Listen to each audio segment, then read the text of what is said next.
Intercom pairing for Jabber Quad Pro and Jabber J4 Ultra. Just press 2 seconds on power button. Then, pag intercom po natin kay J4 Ultra, intercom button and the minus button.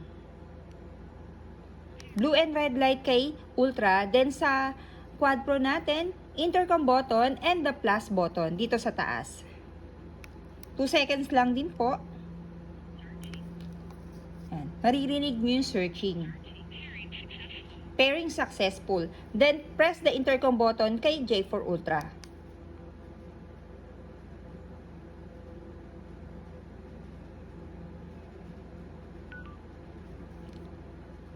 Yan. Kapag nag-blue and red light, at dito rin po sa Quad Pro, meaning pwede na tayo magkausap-usap.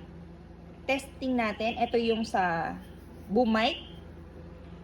Test mic.